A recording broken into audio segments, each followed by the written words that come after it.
We're following today, the leader of Louisville's Metro Housing says the best option for the troubled Dosker Manor complex is to tear it down, demolish it.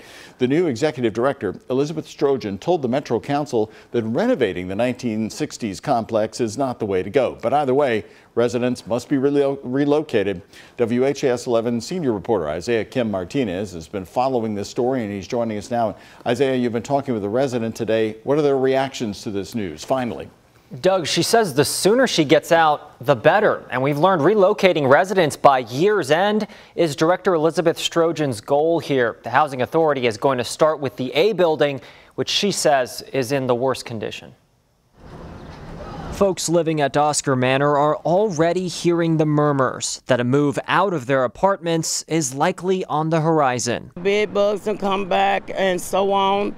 The smell of her is just unbearable. Rosalind Smith has lived in Building B for 8 years. I don't think anything is going to make a difference until we actually really tear Dosker Manor down. And according to Metro Housing Authority Executive Director Elizabeth Strojan, demolishing the decades-old facilities and starting fresh is the best long-term solution. What we keep hearing is that the conditions there are not acceptable and most people are ready to move. On the job since late January, Strojan tells me rehabilitating the complexes is an option, but not financially feasible. No matter what, they're planning to relocate the more than 500 tenants first. These are plans.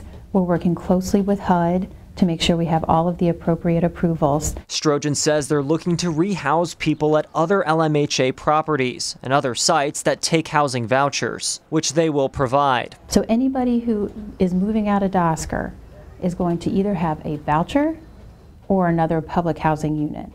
Ready to go. Ready to go. I asked Mayor Craig Greenberg if he backs the effort. I support that direction. We will ensure that they get set up with an apartment that suits their needs as best as possible. If the demo were to happen, the city's goal is to rebuild on the current Dosker Manor property, which LMHA has no plans on selling. Strojan says the difference this time around, high-rises would be taken out of the equation. We think we would be able to provide higher quality housing if we were to build back a little less density and allow people who want to return to come back. I want the building torn down completely, because it would be best for all of us. I know it would be best for me.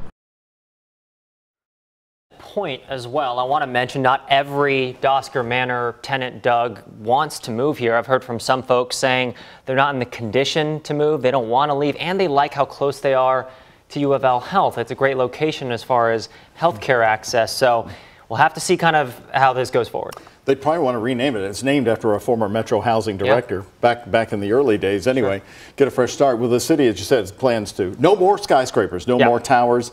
So if that would mean coming back less density, as she said, which would mean really fewer units, are they really going to be solving the public housing shortage that remains in Louisville? It's something I asked Elizabeth Strojan. She told me that they essentially want to make more units in other places. They actually have the old First Link grocery store right across the street. LMHA owns that property. So they're looking at developing that, as well as the Iroquois Homes site, the former Iroquois Homes site. These are just some examples that'll take development, and they're looking for co-developers right now. Another note here, Dosker Manor is no longer taking new applications for right now. Okay, so they are looking ahead. That's absolutely right. Big development there. Thank you, Isaiah.